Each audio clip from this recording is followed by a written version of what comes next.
Okay. Hey everyone. So today we got a special guest, my good friend Vivek. And Vivek is, thank you so much, first of all. I've read your book. Read everything about you, almost there is. And I'm very excited to have this opportunity to finally hear your story live. So Vivek, thank you so much and welcome to the show. Thank you so much for having me here. It's a pleasure to be here. Thank you so much. Thanks. So Vivek, let's get right into it. And let's start all the way from the beginning. Where you from? What was your upbringing like and all that? I was born in Chennai. It's a South Indian city here in India. But I was brought up all in Delhi. Delhi is the capital of India, and my schooling, my upbringing was all in Delhi. So till I turned about 17, I was a Delhi boy. There was nothing great about my life at that point of time. It was a very protective family that I was a part of. We were an average middle class family here in India, and our life was, at least so far as I was concerned, it was very, very protected. I never had to struggle for anything. I had everything easy. It just came to me. I went through education. I was an average student. I wasn't like a great student or anything. I was average at most things, whether that was sports, whether that was education, whatever that was. I was pretty average at most things. The only thing was I was really curious. I used to read a lot of books, which I still continue to do. And I enjoyed learning more than what education needs you to get marks, right?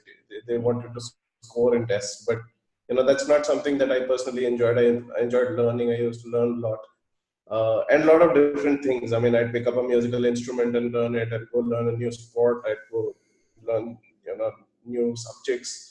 I picked up French that way. So there was a lot of learning that I used to undergo. And once I finished my schooling in Delhi, I moved to Agra, which is about 200 kilometers south of Delhi, to pursue engineering over there. I started pursuing mechanical engineering, and I completed mechanical engineering. Again, very, very average. There was nothing great about it. So I finished that. And then I wanted to do an MBA. So straight after engineering, I joined an MBA program, which was run by Ohio University here in India. So I joined that program, and there I mean, to be very frank, in the previous whatever to 12, 15, 16 years of education, the amount of effort that I had put to be average, I sort of gave up on putting effort so far as my MBA was concerned. I literally didn't put any effort, and I finished valedictorian of my batch, Yeah. which was quite surprising. I mean, I didn't even buy the books. I mean, I just half-assed my way through that entire course, and somehow I ended up on the top of the batch, and it was quite surprising for me as well. I mean, my education years, my upbringing was fairly straightforward. I mean, there was nothing, really um, abnormal or extraordinary about it. It was how any middle class kid in India would go through life. There was nothing extraordinary about it. I love how you say average. From what I've learned so far, whenever an Indian says average, it's usually, we have an IQ of like 175, 160, like very, average. You put in minimal work. I mean, yeah, I think it's not just first of all, we don't have an average IQ of 165, but But you know what I mean, yeah. yeah, I mean, there are certain things that are non-negotiable. Like you can't be bad in maths in India. I mean, you're treated very. I mean, you're as good as an illiterate if you don't know maths very well. So, and also, I come from a Brahmin family. Brahmins are a class or a caste or whatever in Hindus who tend to. I mean, they were the erudite Mm-hmm. historically, right? They were the ones who were well educated. They were the ones who were very erudite. So there's that bit of family pressure that was always there, that you need to excel in education. You can't. And my mother is BA in BSc in maths. So she she's a mathematician, and for me to be really shit at maths was just not going to fly. So I sort and logic sort of comes to me. There are a lot of things that I'm very bad at, but logic is something that appeals to me, and that part worked out fairly well. So you came from a very, I guess, educational background. Besides your parents, but your parents had a very big focus on education and constantly learning everything like that. Yeah, I mean, for my mother, it was a huge deal. I mean, if I wasn't well educated, if I wasn't doing well with my studies, she would have sleepless nights. I mean, she'd really struggle to sleep because it was something that was very important for her. Right. So just like a side question, like what's your opinion about education in general from like, I guess, how should elementary schools be teaching education? Because right now, for example, besides if the school doesn't have like a certain method, like let's say, for example, Montessori or something else, usually education, especially here in America, is all about, memorization, repeating stuff and not actually using your mind to think about new things or to come up with your own concepts or how to think or, it's all about just remembering and repeating. And that's all it is. So what is your opinion? Like, how should education be taught? I think education should be a pursuit of curiosity. I mean, if you look at, the Greeks and the Romans and people like that, it was always a pursuit of curiosity. Education was about learning something and then taking the next leap. And that's what I think differentiates humankind from what we call AI today, right? AI can take what is already given and process that. I don't think it can take the next leap, right? Can it come up with a theory of relativity? I don't think it can, because that requires the next leap. And that's what differentiates us as humans. Our entire education system today across the globe is actually based on what happened as a result of the Industrial Revolution. So when Industrial Revolution happened, I mean, people were breaking up factories and saying we lose our jobs. You know what really happened? They didn't have enough labor. That's what really happened. The factories were struggling to bring in people to work on machines. And so they needed people who had very basic understanding of science so that they could deal with the machines, understood maths just enough.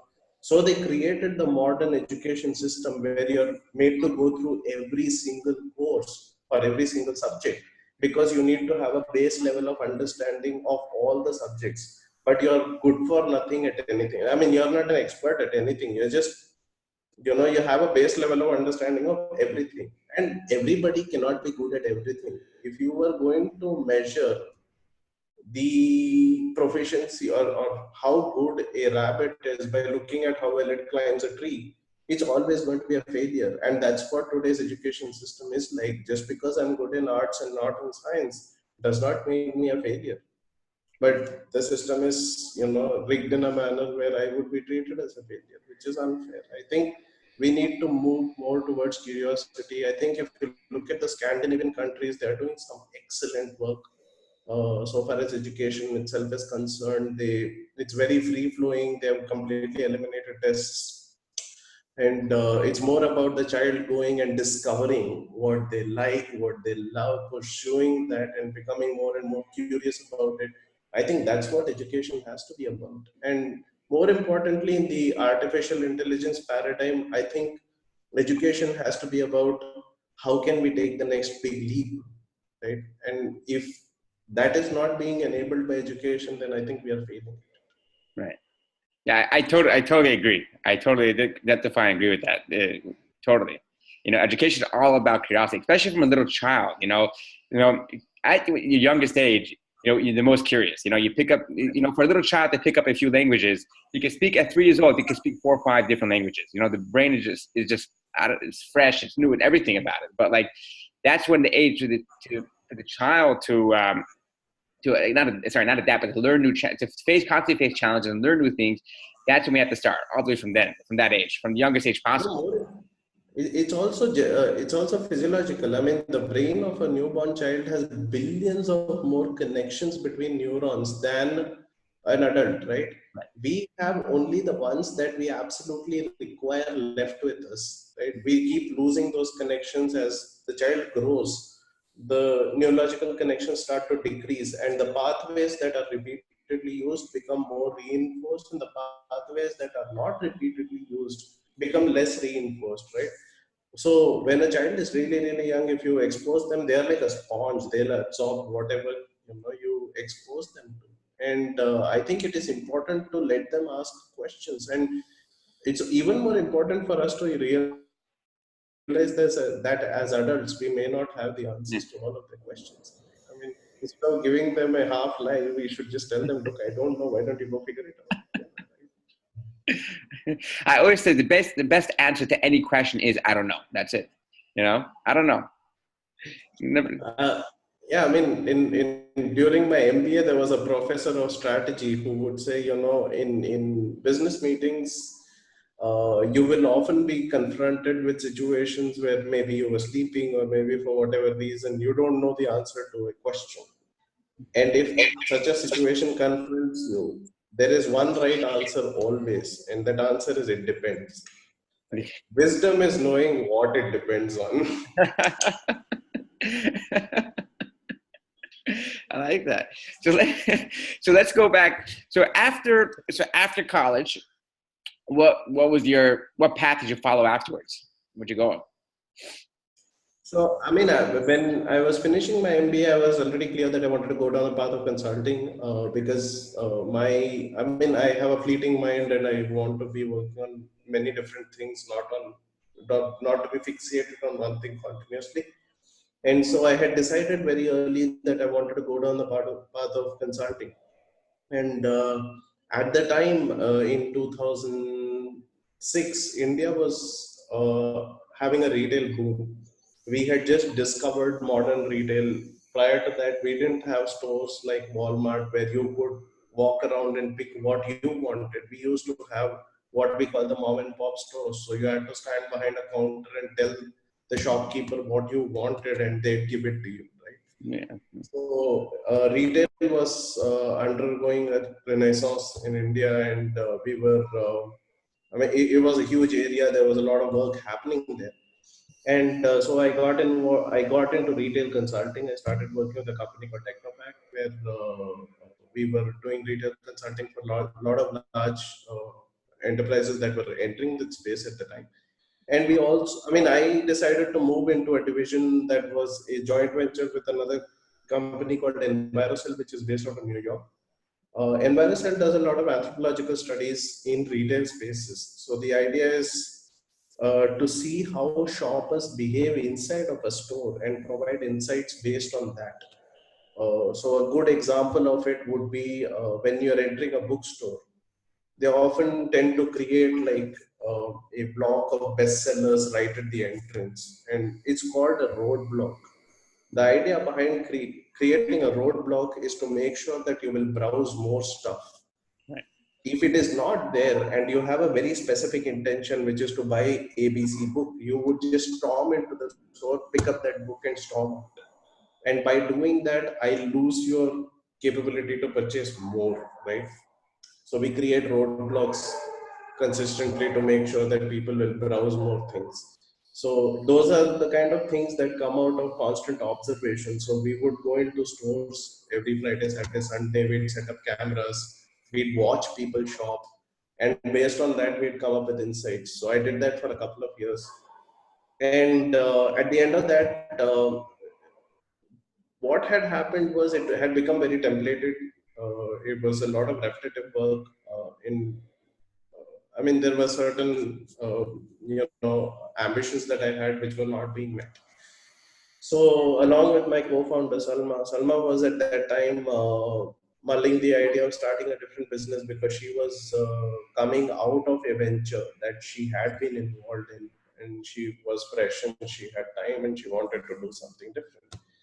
And so we had a chat and we decided that, why not do a consulting firm that doesn't cater to the Fortune 500 but caters to the really small guy? Why don't we work with SMEs? Why don't we work with small and medium businesses and help them with the consulting requirements that they may have? And that's where I stepped out of Technopack and started Prudence. Um, Even before I stepped out, we had already snapped a couple of projects. We had enough in our hand. But unfortunately, the month I stepped out of my job was September 2008. Oh. Okay. In October 2008, the recession broke loose. Basically, Lehman Brothers collapse happened end of September, and I quit my job end of September. And Perfect timing.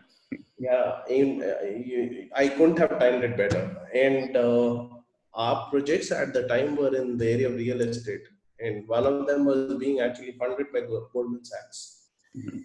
And all of those projects shut down because their funding got pulled. And so I was jobless, I was projectless, and I had a business that was earning squat. So, so that was my introduction to entrepreneurship. You know that things can turn on a dime. Like, one moment you're at the top, and the next moment you're nobody, right? So that was where my entrepreneurial journey began. And it was a very tough year. I think 2008, 2009 was a very, very difficult year. There were months when we had literally nothing to do because nobody was taking on new stuff. Investments had slowed down tremendously. For India, if you look at it, a lot of our business at that time was outsourcing, which is, American companies outsourcing work to India. And because America was in recession, a lot of businesses took a hit here in India, and that had a trickle down effect across the economy. And there was a huge amount of slowdown that happened. And we had to realign ourselves heavily because part of the idea was that we had discovered retail, real estate, and a couple of areas to sort of go after. And in all of those areas, funding had all but disappeared because the world was in recession. So it was a difficult few years thereafter. I think by about late 2010, we started picking ourselves up. We started finding newer avenues. We started working with clients who were then starting to look at investing again, setting up new ventures. So what we got into was a more turnkey role at that point. So we were starting to work with clients who were undertaking turnkey and wanted to set up a new venture and wanted somebody to undertake turnkey work with them, and set it up and hand it over to them. So that's what sort of started taking us down the path of startups, which is, we started coming across new entrepreneurs, people who wanted to set up their own venture. And it was just happenstance that, we were like, if the people that we are looking for are people who are looking for new ventures, why don't we go to meetups that are for startups and start interacting with more of them and start generating leads out of that, which is what eventually resulted in Startups Club. Right. It was one of those meetings that we went to where Salma made a speech, and everybody was like, what, we should create this platform. We should create a platform where you can uh, interact with one another, engage with one another, find customers. And so we decided, why not do that? And that's how Startups Club was born. And it was March of 2013 when this happened. So it's amazing. And so in your book, which I've read, which is phenomenal, and I think everyone should read it. It can be found on Amazon. It's called, what's it called? It's thought to $1 million, right? You could definitely have it there. I bought the Kindle version because over here in the US, I wasn't gonna wait for the shipping. I wanted to get it right away. But it's amazing how Startups Club even began. Like over there, you explain more how Startups Club got founded. And like you just mentioned now, that it came about literally just creating a meetup. You went to a meetup, and then it came about, the few other meetups that people were coming to, and then you saw the need. And then eventually people started coming to you more and more because you established yourself as the expert or professional in startups, which was relatively new back then in India. And because of that, that was the outcome, the cause and effect sort of this whole entire thing, which formed into Startups Club, Right. So I think it's just a fascinating thing, like from, how it got from there to now. And it's incredible. So there was this one slide that I had seen a while back, which basically said 1 plus 0.1 whole to the power 365. So if you are just making small amount of increments every single day, you end up with something huge, right? Right. So 1 1.01 whole to the power 365 is 19 or something, which is a huge number, right? You don't expect 1 into 1.01 into 1.01 done a multitude of times to result in such a huge number, but it goes there. And I think that's sort of been the story of Startups Club. We wanted to create a platform that's casual, where you could actually come and say, look, I am not, you could come without a pretense. You needn't come there as if, you wanted to just meet people. You could come there saying, you know what, I just wanted business, man. I am not here to, listen to your crap. I just want to get leads. I want to get business, and that's the only reason I'm here. We wanted to create a platform of that nature, and that's, it was accepted. The thing that really surprised us was the fact that we were so honest about it, got accepted so heavily. So much so that in 2 years' time, we had 5,000 members. So then Which, I'm gonna cut you off now. So we're gonna start from the beginning, because this is what really, like, I really want to hear from you the whole start of the struggles they went through in order to become to what it is now. It's what Startup Club is now. So Startup Club started, obviously, what would the first meetup you guys created until now. What are the struggles you guys had? I mean, there was tremendous amount of struggles. In your book you mentioned how you used to drive, I guess it was like 10 hours or 8 hours just to go to one meetup, in a different city, and then drive back, you and Salma together. right. Tell us all about the struggles in the beginning that you guys had to overcome until.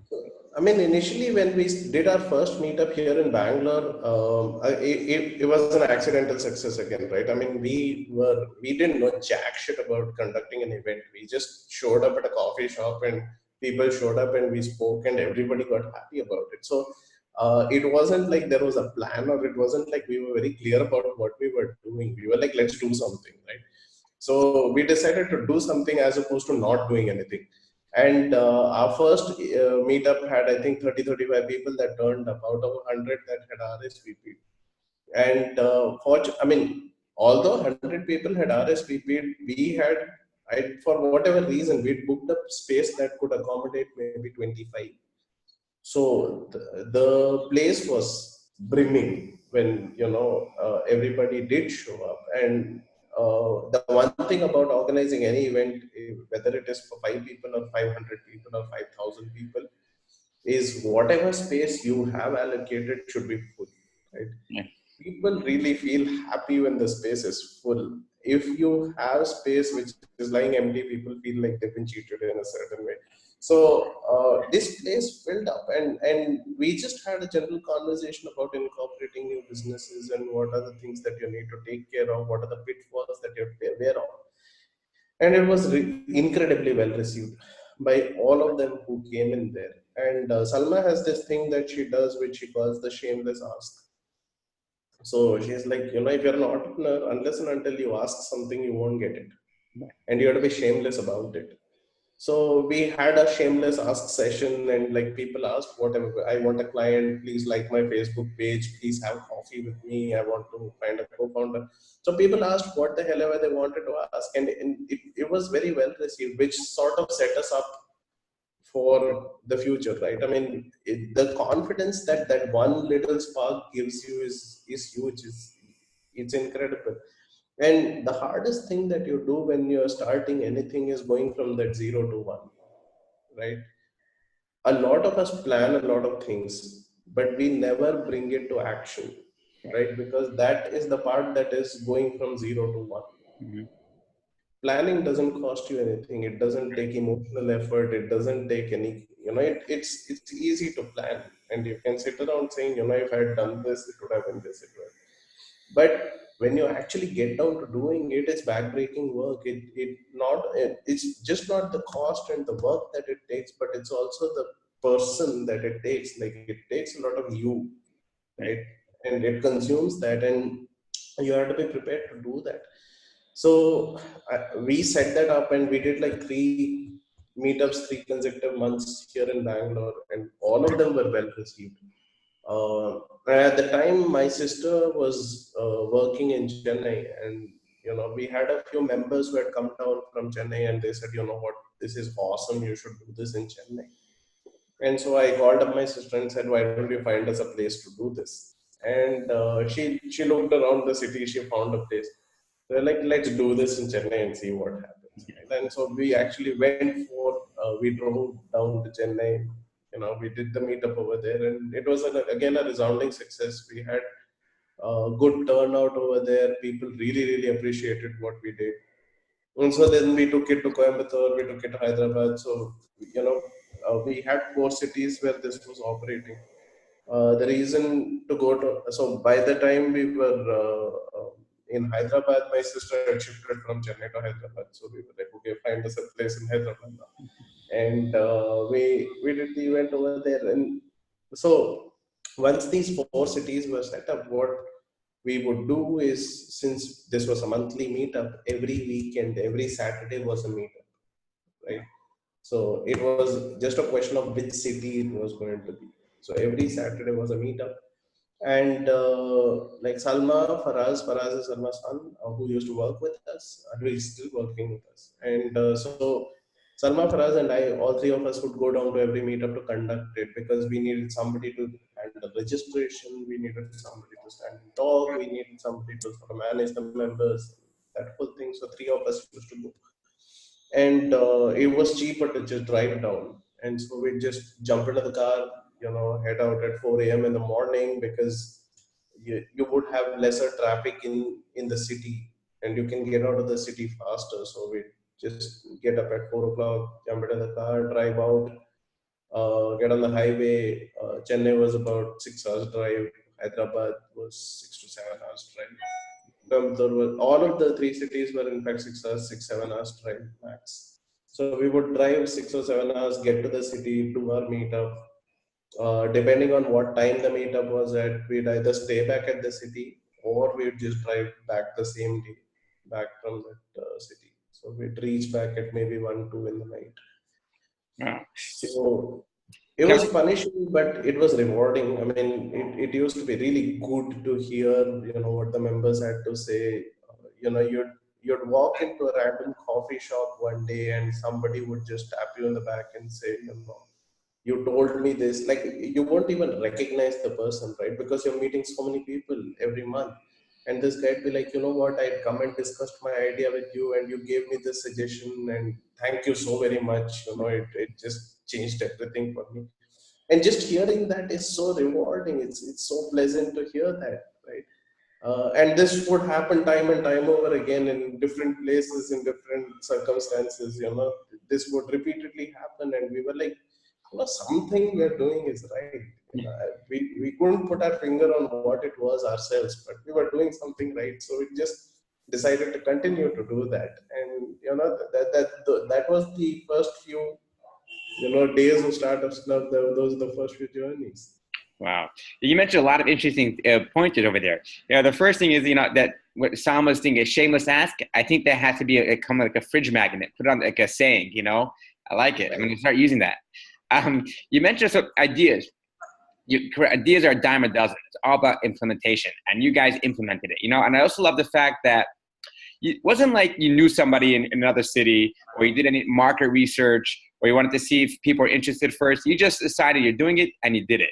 You just implemented right away. It's like, it wasn't like you didn't even bother to do anything, which is phenomenal in the sense that it's all about action. It's all about actually implementing. And you guys did it, which is the way anything is supposed to be done.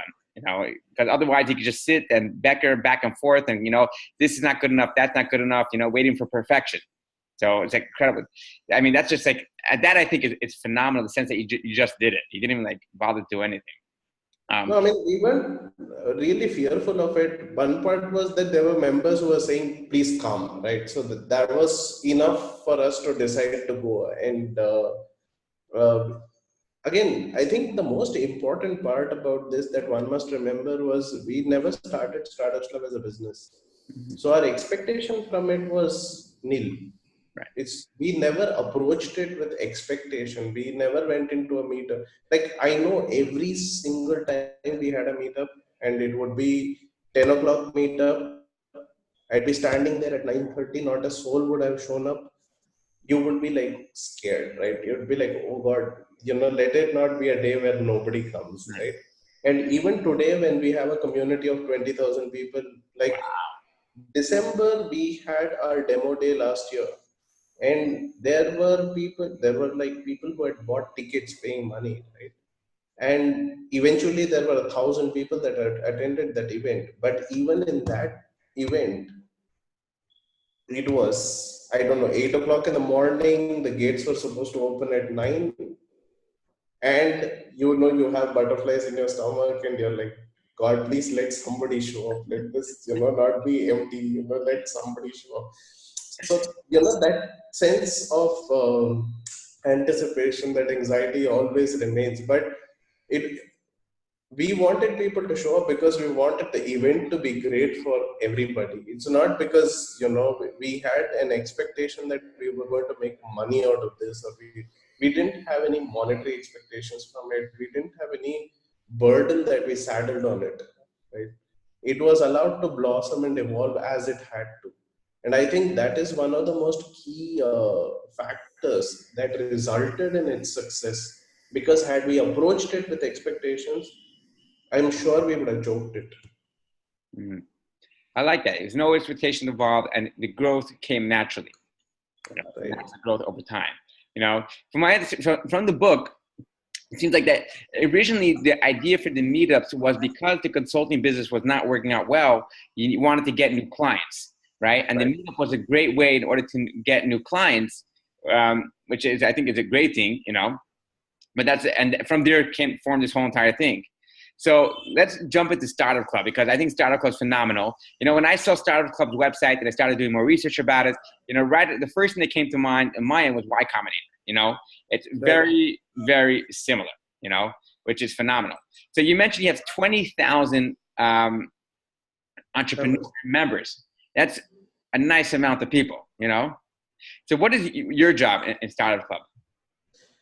So, I still go and conduct a lot of the events across cities. Today, we are present across 25 cities in India, and I'm greatly privileged that I've been able to travel all of these cities with Startups Club. I've been able to see parts of India that I would have never seen and had not seen in 34 years of my life. So I got to see a lot of these cities. I got to meet people in all of these cities. I got to share my thoughts with them. I got to learn from them about uh, you know, uh, their uniqueness, the way of doing things, what's different. It's been a hugely rewarding journey. Just the learning that has come out of this, the amount of time that I've been able to spend with such. And India is so diverse, right? India is like 20 countries put together. It's like the entire European Union. India is a huge country, and it's a vastly diverse country. Every place has its own culture, its own language, its own traditions, its own way of doing things. And I have been greatly privileged to have the experience of having seen all of this and having met all of these people. So I continue to do that. I continue to go to a lot of meetups. I continue to conduct a lot of meetups, talk to a lot of, I probably talk at 100 events in a year easy, right? So I definitely do undertake that. I work on the technology side. So we are building a platform on our website, which will soon be like a LinkedIn for entrepreneurs. Right? I mean, the thing that we started noticing was we used to conduct these meetups. We would take all the people who attended and put them in a WhatsApp group. And what we started noticing was customer discovery started happening across cities. So when you take a startup, they typically will look inside their own city for customers. So if you're starting a startup in New York, highly unlikely that you're going to go to Buffalo looking for a customer. You're going to start in New York. Right? That's where you're going to begin. But you might have a very, very easy customer or a low-hanging fruit in Philadelphia or in Dallas or some other city. But how do you discover that? How do you discover a customer that is so far away from you when you yourself are such a small organization? That is where a platform like Startups Club has a huge role to play. And so I work on the technology piece that we're working on so far as that is concerned. I work a lot of content for Startups Club. So we keep writing stuff, we keep putting stuff together for our members, presentations on a variety of topics, workshops. So I work all of those pieces for Startups Club. and I take care of finance and strategy, which are my favorite specialization. Right. So Startup Club essentially is like its own startup, you know? Well, So startup. it is, and it is a funded company. It's a funded startup. Right. So my question, so here, how did you, like, you came from consulting, you know? And, you know, consulting, obviously its own business in itself. And it's also like entrepreneurship, you know, you had your own business and you have to, you know, consult to other companies. But Startup Club it's essentially, it's its own startup, its own company in itself.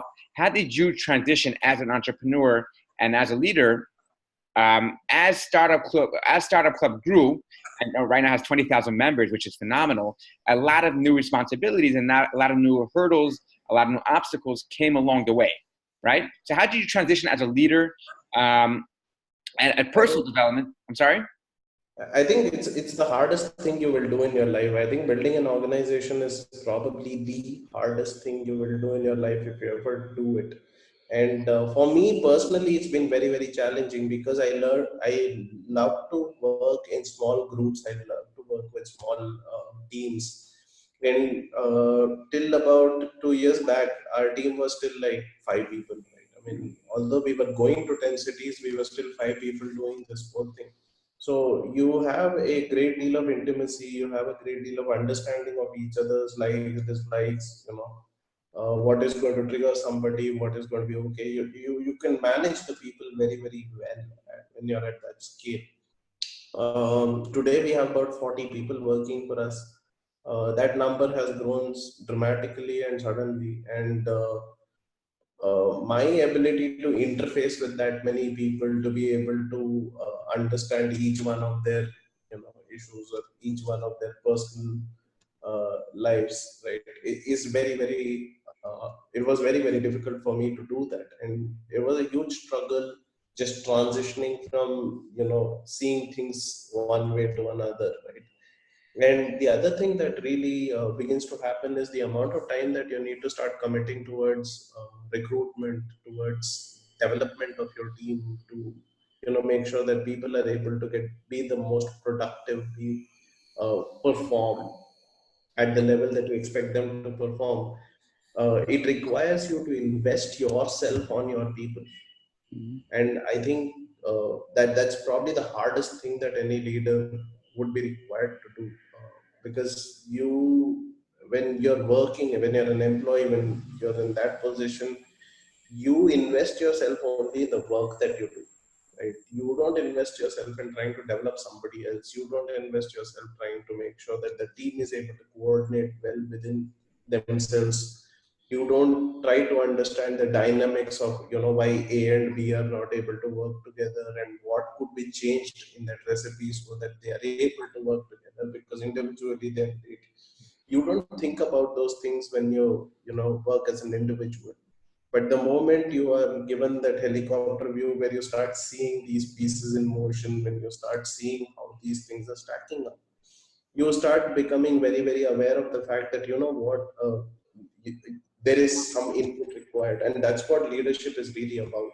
Right. And for me, it's been very hard learning, to be very frank. It's been something that I've struggled a lot with. It's something that has been difficult to wrap my head around, because people is not my strongest suit. I mean, I like logic, and people are usually divorced from it, right? I mean, we humans are very irrational, and it's just very difficult dealing with that. I always say as humans, we're very biased, you know, to ourselves. We're biased in the sense where we think we're actually better than we actually are, and then we think we're worse than we actually are. You know, both ways. It's a double-edged sword. So like, so then how'd you go about overcoming this? And also like another thing is, so what's the culture like in Startup Club itself within your group of 40 people? Um, Sorry, what was the second question? What's the culture like within your group, within I guess the people that are working for Startup Club? So far as overcoming that was concerned, I think, I mean, it's like riding a bicycle, right? I mean, you have to fall a couple of times, you have to, hurt yourself, and that's how you learn. So I made my mistakes. I paid for it, and that is the way that I have learned.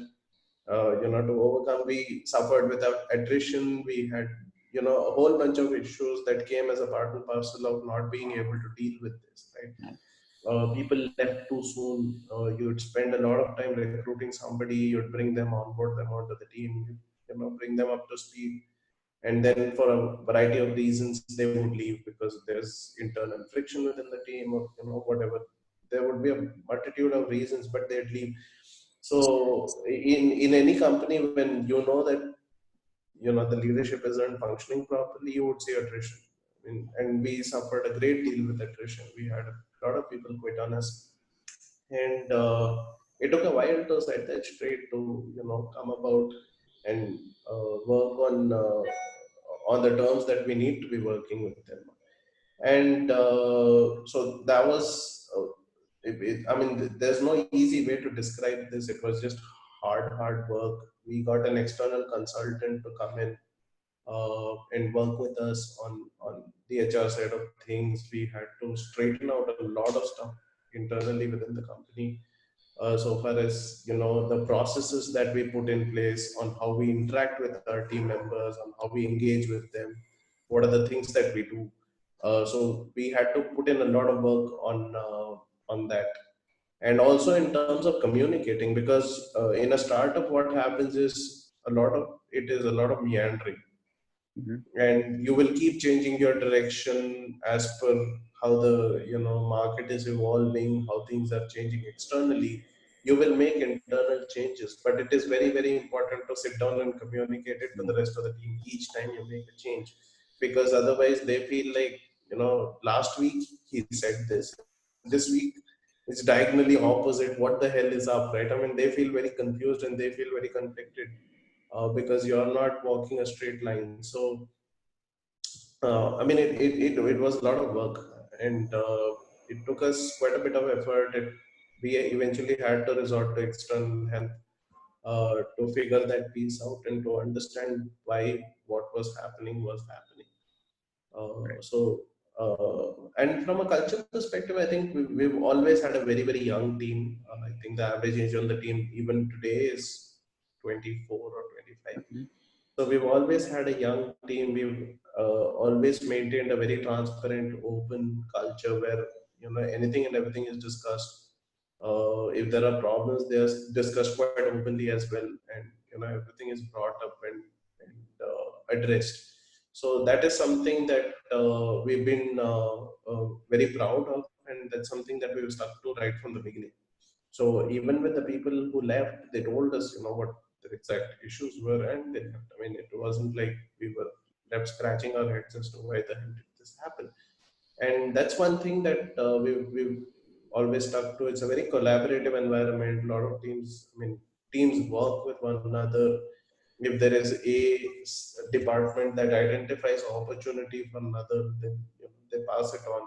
So there's a lot of collaboration. It's very inclusive. It's very open. I mean, so that's the way we have kept our community, and that's the way the team operates as well. Right. So I think another fascinating thing is a connection you have with your co-founder Sama. You got, if you read in the book, obviously you go through, you read your whole journey, but the connection you guys have, overcoming everything together, it's fascinating. You don't see that connection a lot by a lot of, I guess, co-founders. How do you keep that? I guess I'm not going to ask like how do you go about finding a co-founder, because no, but how do you keep that once you have that co-founder, and you and Sama, and each one of you complement each other, in each other's weaknesses and strengths. How do you go about keeping that connection strong? How do you go about, making sure that, this continue on the same page and growing together? I mean, you guys have a phenomenal connection, and, and you constantly making it work. Yeah. Go ahead. I'm sorry. So I mean, so far as making the co-founding work, so far as making that friction work, it's constant work. You have to be constantly discovering stuff. I think it's more like a marriage in many ways, because you need to compromise. I mean, eventually you will be pushed to a place where you have to compromise, and the question is how willingly you do make those compromises, because oftentimes when somebody does make a compromise, they feel shortchanged, or they feel very, very resentful of the compromise that they make, and you shouldn't let that resentment get in. Right. I think for us, part of it is that we went through really tough times to begin with. I think the our co-founding began with prudence, where we sort of started out with the recession, right? So we went through really tough times together right at the beginning, and I think that laid a good foundation for us for the things to come. And in many ways, it also resulted in an understanding of each other, where you sort of know how far you can push the other person, how far you can go with it. And I think, to a very large extent, I think credit has to be given to Salma, because I can get very stubborn and I can get very, stuck up on a certain thing. But and I'm the sort of guy who will end up burning bridges, Mm-hmm. right? But Salma is the sort of person where she can have a fight, and 24 hours later she'll pick up the phone and she'll call you, and you wouldn't even know if something had happened. Right? It would be as if nothing ever happened. And I think to that extent, I think it's her nature that has made things work. And I think a great deal of credit goes to her for having made it possible and made it work. Because it's not like she doesn't get angry or she doesn't get frustrated or upset or irritated. She does, but then she has this quality in her where she'll not hold on to it. Like, it will be forgotten, and she'll know that, look, we need to take the next step, and she will take it. Right? And it's probably the most admirable quality that I have come. And this is not just with me. I've seen her do this with clients, with investors, with people that we have worked with in the past, where there is a difference which is so untenable that you have to walk away. But even then, she is in a position to call back. And I think very, very few people have that quality, but it's a very, very critical quality to have if you want to be successful. Right. Right. So that's, I mean, there's so much more, so many more questions that happen. We still have to get into Startup Club Incubator. We have to get into Hello Tomorrow and all these other cool projects you're working on.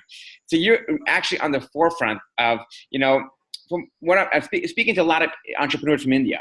And, from my basic understanding, it's, until literally 5 years ago, all the companies in India that were being founded, we're a service provider for outside of India. A service provider for the US, for Europe, for Asia, or somewhere else. So what's going on in India is a brand new thing, in the sense that Indian companies are being founded for fellow Indians, right? They're being founded for India itself. So what US was, let's say 10, 12 years ago, it's what's happening right now in India, in the sense that creating companies for India. So where do you see the startup scene going? And so with, I guess, Startup Club, you're on the forefront of seeing really what's happening, how the whole thing is transitioning. So according to your opinion, what do you think? Where do you think it's going? What's the new innovation? What innovations are happening there? And all that.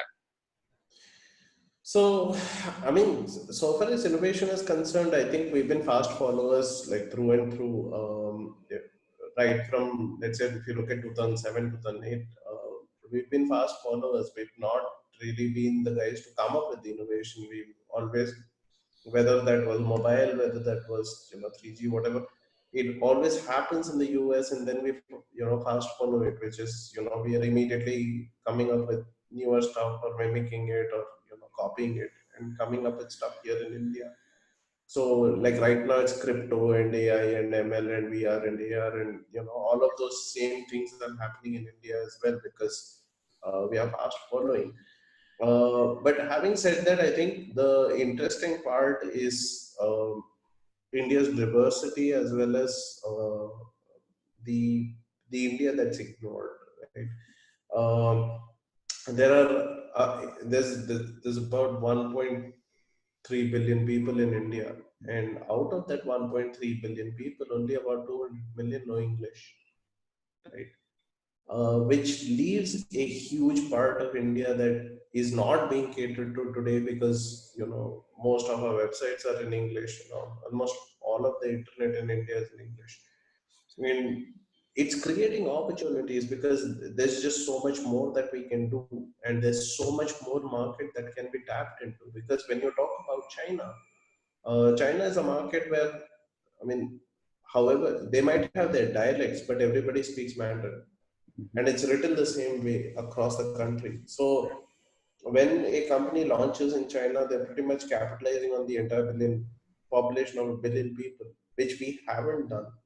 We've left about a billion people more that we can cater to, right?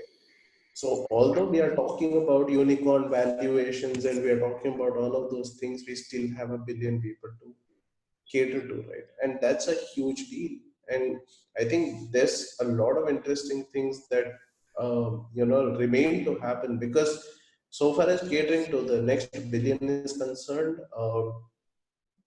there are a lot of fundamental issues that you need to cater to, like education, like healthcare, like energy, right? These are very, very basic things. And if you're able to crack that problem, you're going to make sure that you'll be able to do that at a 500 million scale, right? You're going to be able to do it at a very, very large scale. And even if you're making $10, right, you got a business that's making $5 billion. So there's huge room for doing a lot of innovative stuff in things that are very essential, right? You don't even need to do groundbreaking innovation to tap this. So when you look at solar energy, when you look at distributed, uh, energy generation, when you look at those kind of possibilities, there's a lot of interesting things that start to emerge. And slowly but surely, we're starting to see startups come in those areas. You're starting to see their ability to capitalize on that. But at the same time, it's not like there is no forward movement so far as, let's say, the urban dwellers are concerned. So we are starting to come up with our own innovation in the area of AI, in the area of ML. I, in fact, just today I was pitched a blockchain based idea for training.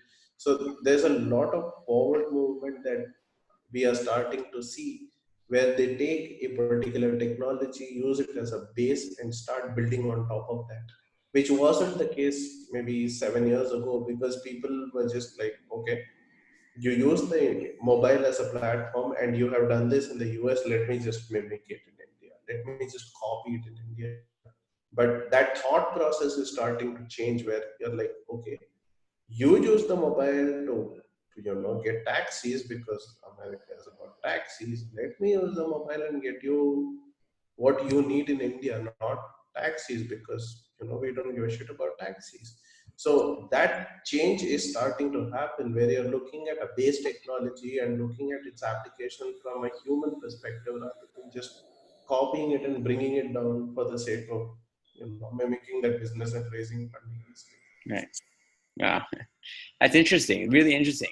So it's a very ripe. I mean, still in its early stages, where it's going to go, and it's very ripe for a lot of new, I guess, actual innovation over there for the people. Also, I guess, investing wise, it's all. I'm assuming it's going to be a major influx of venture capital money coming into India very soon. I think more than the venture capital money, I think the interesting bit is that a lot of Indians who were in America or working in America with companies like Intel and Google and Apple are beginning to come back. Really? Variety of reasons, right? And so since that caliber of talent is starting to return to India, you're starting to see things that are very, very unique and interesting and different, right? Because typically what would happen is what they describe as brain drain. All the talented, all of the most smartest people in India would eventually leave for the United States and go work at one of those large companies in the US. But that's starting to cease now, right? Mhm.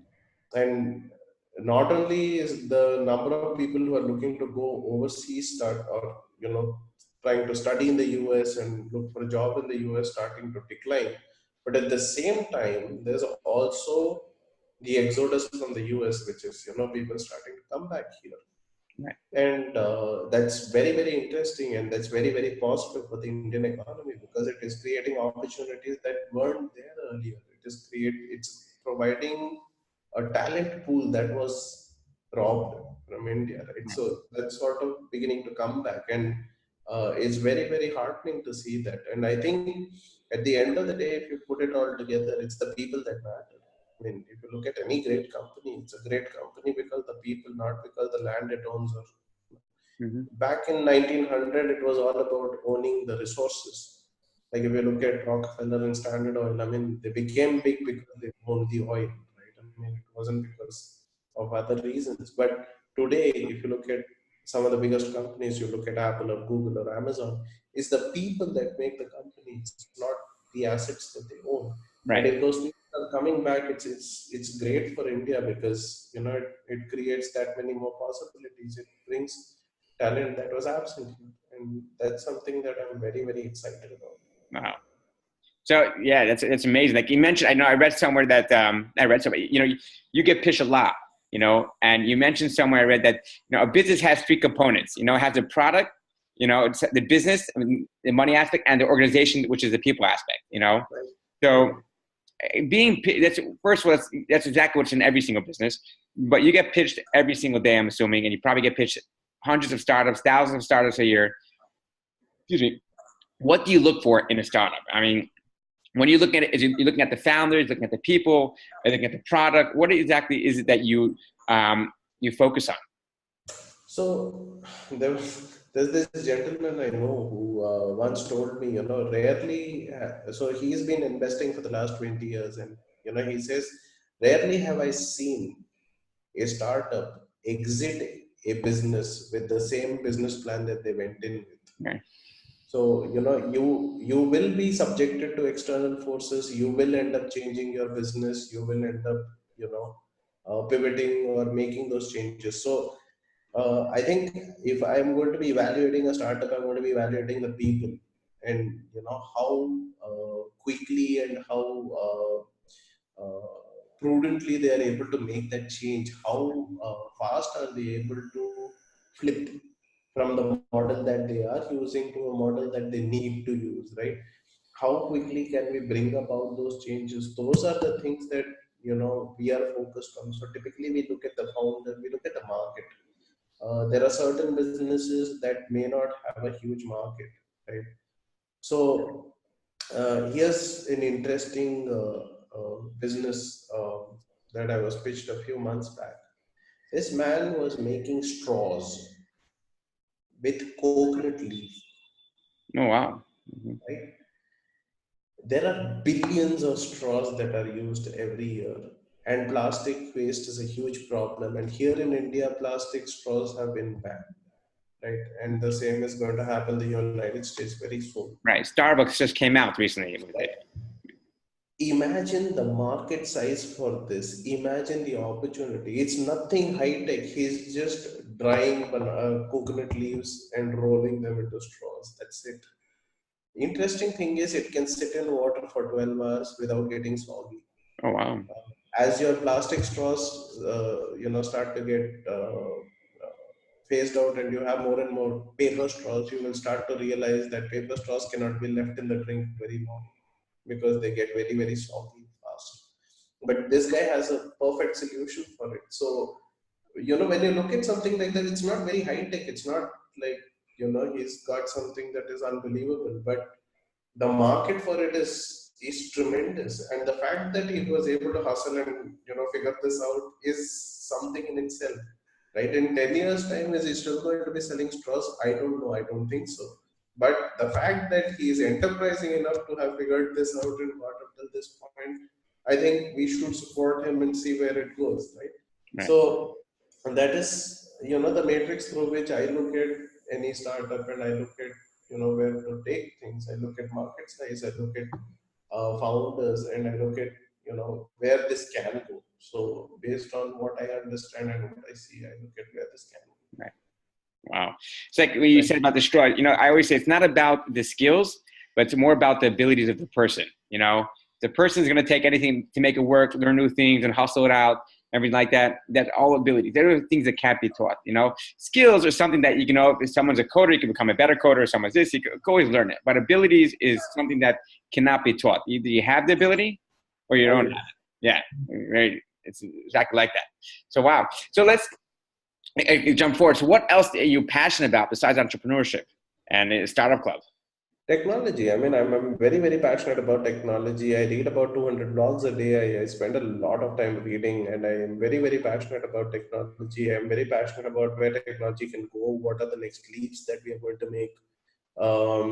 I like to say that I exist at the intersection of politics, economics, business, and science, and it's interesting to see the interplay of all of these and what effect it has on things that happen. So if you look at America in the aftermath of the Second World War, there was a huge deal of confidence and people felt very positive and uplifted by the fact that they won the Second World War.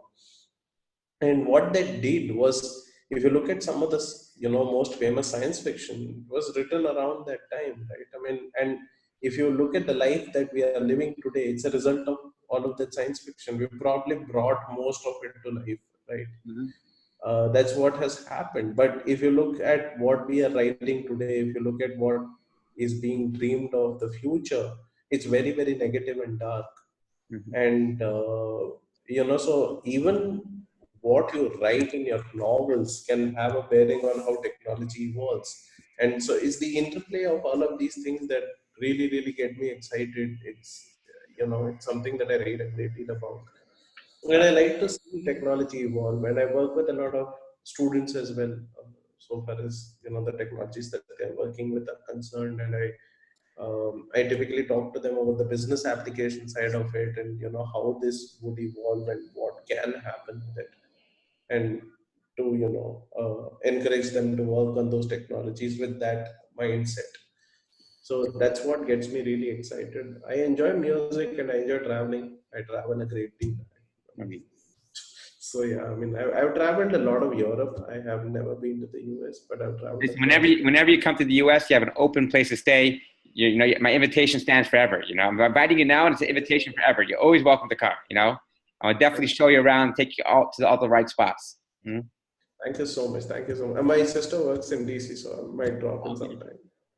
So, any interesting book you recently read, or any interesting book you recommend to read? Yeah, the Hard question. I mean, hard top five.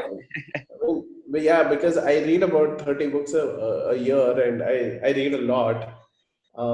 And so, I mean, it depends on what you're interested in. I've read a lot of interesting books. The top five books you recommend for an entrepreneur. For an entrepreneur, okay, I would recommend Thinking Fast and Slow by Daniel Daniel K. Kahneman. Yeah, great book. Yeah, I think it's a brilliant book. It's a really good book. I would recommend The Art of Thinking Clearly by Rolf Dobelli. Mm-hmm. I mean, it's 100 chapters. Each chapter is a page, but it talks about the cognitive mistakes and the cognitive biases that we have, and it's a brilliant, brilliant read. I think it's a must read.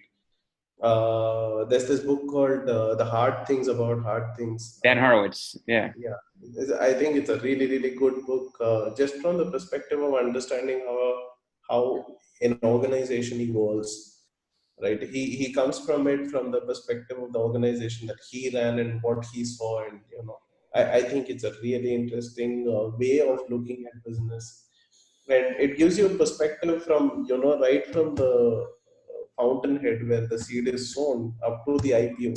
The entire journey is sort of covered, and I really love that book. I think it's a really nice book to read. There's a book called The Zurich Axioms. And the Zurich Axioms is all about investment. So there are 13 principles that he talks about when you are investing money and the things that you should keep in mind while making those investments. I think it's a very interesting book, primarily because entrepreneurship is all about taking risk. And he talks about how you can take risk without losing everything, right? And when you think of it from the paradigm of entrepreneurship, I think all the lessons that he talks about in reference to stock investment apply to an entrepreneur. It's a very breezy read. It's a very easy read. Mm-hmm. It's only about 150 pages, and it's very simple English. There's nothing technical about it. So I think it's a brilliant book, and it's a must read for every entrepreneur. And so that makes it four, right? What other? could I suggest? I think Give and Take. I think, yeah, Give and Take is a book about, how successful people leverage networks and make their life, you know, more valuable. And I think it's a good book. It's a very interesting book and an interesting way to sort of self-analyze as well as, are you a giver or a taker? So I think it's a and it has a lot of great stories in there. It sort of illuminate how people act and what consequences it has on their lives. So that would be another book that I would really recommend. And we have to throw in your book too, also. Yes, That's yeah, most certainly you have to read the Thought of It. not even on the list. That's like just a basic component. You just have to buy your book. Absolutely, I definitely absolutely. recommend it. And I also like the way it's written out, from your version and Sama's version and, the No, so the thing was, just like with most decisions in this company, we couldn't agree on anything, right? We couldn't agree on the name of the chapter. We couldn't agree on the name of, or the version that we were going to write. And so we were like, okay, fine, let's stop fighting. We'll just put both in there and, be done with it. Right? It's like what you mentioned before, a lot of it's about, it's like a marriage. It's all about compromising, to a certain Correct. degree. Wow. Correct. I feel, you're a busy man. I don't want to take up so much of your time. And I feel like, we just started, we're going to have to definitely do another 3 shows because, we just started on, like, we didn't even get, just on the tip right now. We didn't even dive into anything. We have to talk about Startup Incubator, Startup Club Incubator. We talk about Hello Tomorrow. We talk about, we still have to talk about, your advice for scalability, how to scale a startup and so many other things, there's to talk about, and there's so much more to learn about Startup Club that we didn't even touch at, so we're definitely going to have to schedule another interview, you're going to have to let me know when works here, but definitely, unless you want to dive deep into it right now, but we definitely have to, do another one. That's for sure. We will certainly. Yeah, that's for sure. But Vivek, first of all, I want to thank you so, so much. This has been definitely a true honor to pick your brain. I've learned a tremendous amount over here from you. And I'm going to continue learning from you constantly. You're doing amazing, amazing work over there, which eventually I think will flow into America and to other markets through the startups that you advise and mentor. I definitely believe those startups we will see here sometime soon. So definitely flow into here. So everything that you're doing now will definitely flow and make a difference in the world in general. And that's for sure. Especially with Startup Club. I'm waiting for Startup Club to start a chapter here in America. Right. I mean, we've been experimenting with, international markets. We did Paris, we did Dublin, we did Phnom Penh, we did Cambodia. So we've been constantly experimenting with international markets. But part of the thought process was India was so vast and we need to consolidate India first before we step outside of India. Correct. But we hope to come to the US as well someday. I think, let's see. There would be a time that will come for that. You definitely have to. I definitely always go into one point, the fact that you have to scale first in your hometown, really learn your product, before you even start branching out. We think as humans and also as entrepreneurs and founders, we just think big, we want to conquer the whole entire world. It's all about the baby steps, it's about building that foundation, making sure that foundation is solid. And once the foundation is solid, start scaling out and going through, to everywhere else, into the national markets, everything like that. Wow. But it's beautiful. So Vivek, thank you so much for coming on. A lot of people are going to benefit from this. I benefited a tremendous amount. And, let me know when your calendar, when we could get definitely the next interview in, because but from this, I just have a bunch more questions, Thank you so, so much. Thank you so very much. It's been a privilege and I look forward to the next time. Thank you so much. It's my pleasure. Thank you. Thank you.